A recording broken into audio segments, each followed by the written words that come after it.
Hi everyone, welcome back to Web3. My name is Zach. In this video, we're looking at Paris Hilton speaking with VaynerNFT around her initiatives in the Web3 space. Without further ado, let's jump straight into it. Amazing to be here. Paris, thank you so much for joining us. And I'll first start off by saying that I'm a huge admirer of your work and your trailblazing all over in different industries, but particularly in Web3. And a lot of times people ask me which celebrities get it, and Paris Hilton is always my first response. So I'm super honored to be here with you today. Thank you. That means so much to me. All right. So from starting your own media company to launching your own NFT collection, you seem to always be ahead of what's next in culture and in technology. So can you share with us a little bit about how you became interested in all things Web3 and how your journey got you here?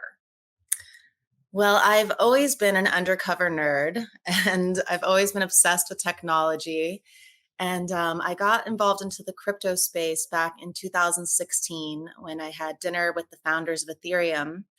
And I just having this dinner, I was just so fascinated by what they were talking about. And, it was all so new to me. I obviously didn't know all the technicalities of it, but I knew I wanted to learn more. I knew this was the future.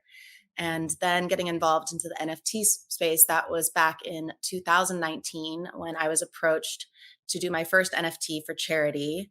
And this was benefiting the fires in Australia. And ever since then, I've just been going more and more into the space, and I'm loving it, investing into it and building my metaverse. And it's just been the best time of my life.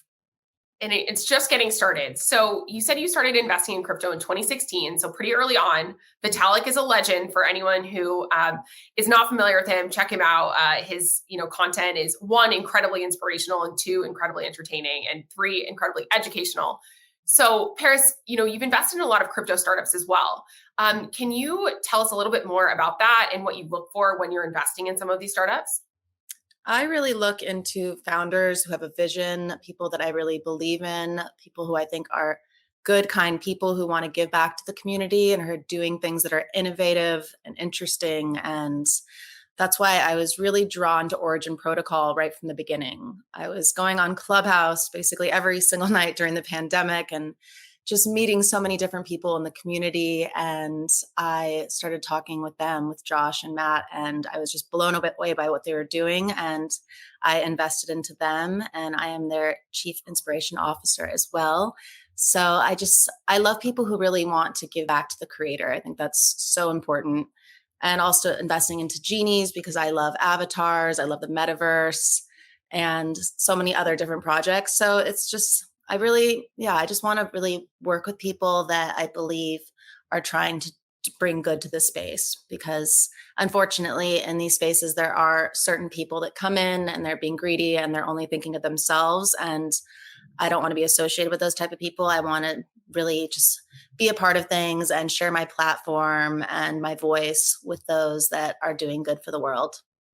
That's so inspiring. So everybody check out Genies and Origin Protocol. And Paris, you also have your, most recent NFT collection, Paris, Past Lives, New Beginnings, in collaboration with Superplastic. I'd love to learn a little bit more about how this collection came to be and also the symbolic meaning behind it. Well, Past Lives, New Beginnings is symbolic of just my past 2 decades in the media, and especially in the early 2000s when myself and many others were just really treated unfairly. And I feel like I was always underestimated.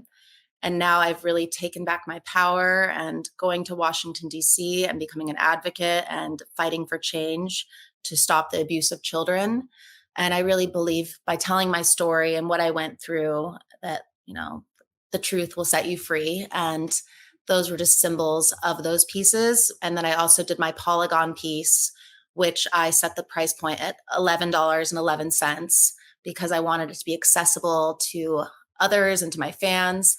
And when we did the research after, we saw that 65% of the buyers of the 25,000 of those had never had a wallet before. This was their first NFT. So it was just really exciting to bring new people into the space. And now my next drop is with the legend Pack, which I'm so excited for Ash Metamorphosis 2. And that drop is happening on March 28th. And I'm just so proud to be a part of it. So many incredibly talented artists, and it's just very exciting. I love that accessible price point because I think for many new to NFT consumers or crypto curious folks, it can be a little intimidating to be paying, an ETH for a mint or something. So it's, generous and also so strategic to do something that brings in more of your community and have that be their first NFT and first introduction into Web3. So where can we check out your next drop? Where will it be dropping? That will be, if they go on to PAC's Twitter, they can go onto the link there, and everything is up there. But March 28th is the drop. Amazing. Follow PAC and of course Paris. Stay tuned for March 28th. Yeah. Okay, so you also are in the Metaverse, Paris, and you have created Paris World on Roblox. Would love to learn a little bit more about your virtual world, your future in the Metaverse, and the epic New Year's Eve virtual party that you have at the platform. Well, I've been obsessed with the Metaverse even before there was a name for it. Back in 2018, I released my documentary, The American Meme, where I was already getting myself mapped out into an avatar because I had thought of this whole world called Paris World where people could come and they can hang out with each other and they could just be any avatar they want to be, and they could watch me DJ, and it could just be this kind of virtual place where people could go hang out. But the technology wasn't available that many years ago. So now to see it coming to life is so exciting. And with Dash Radio, I developed Paris World inside of Roblox. And we did the first ever New Year's Eve party. And we had twice as many people there as in New York Times Square on New Year's Eve. So that was just amazing. And we also just did the first fashion week in the Metaverse because New York Fashion Week was happening. And I was like, let's just bring that to Paris World too.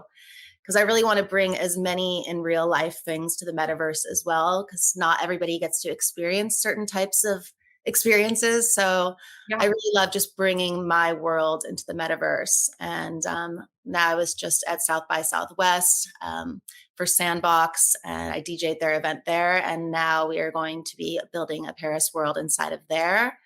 So yeah, I just feel like with Web3, the possibilities are truly endless. And it's so much fun that we're able to create these amazing worlds and experiences and art. And it's just such what I'm about. So yes. Yeah, the South by one was the talk of the town in Austin. And it's amazing to see Paris World now coming to Sandbox as well. And what you've done in Decentraland and Roblox, so many amazing places. Paris World takes over the Metaverse. So Paris, what is next for you on any front, whether it's NFTs or the Metaverse or something beyond? I'm just going to continue investing into the space, also empowering female artists, especially lifting other artists up, sharing my platform, also digital wearables. We've been designing a fashion brand for the Metaverse right now, and just collaborating with artists that I really love. And just there's so much happening. It's just, and oh yeah, one thing I'm very excited about, which I just did this weekend, is I'm doing a whole like crypto Web3 based EP for my next album. And I have my first song, and it's called To the Moon with Like Mike and Dimitri Vegas. And it's a crypto based NFT. Like we talk about basically everything, the Metaverse, crypto, NFTs, all of that in the song. And I'm really excited for everyone to hear the song and also see the music video and perform it at Tomorrowland, the biggest music festival in the world this summer. To the Moon is the perfect ending for this. Paris, thank you so much for your time. That's brilliant. That's awesome.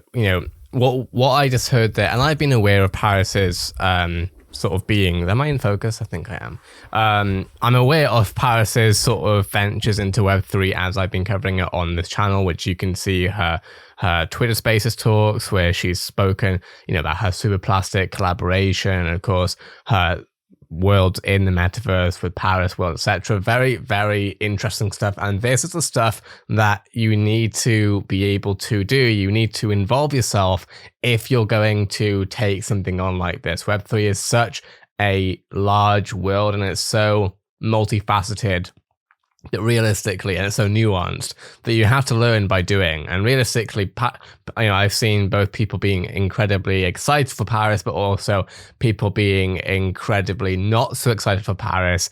And I do think that regardless of who is coming into a scene, the reality is that no one can gatekeep, no one should be gatekeeping, and that we should respect people for what they do. And realistically, when people are building stuff, when people are learning stuff and showing their interest, their passion, their knowledge, investing their time, their energy, at the end of the day, they are part of the scene and they're doing something interesting. I'm so excited to see and hear Paris's music with those other artists. I think Paris is one of those celebrities and influencers who has such reach that this will reach a wider mainstream audience.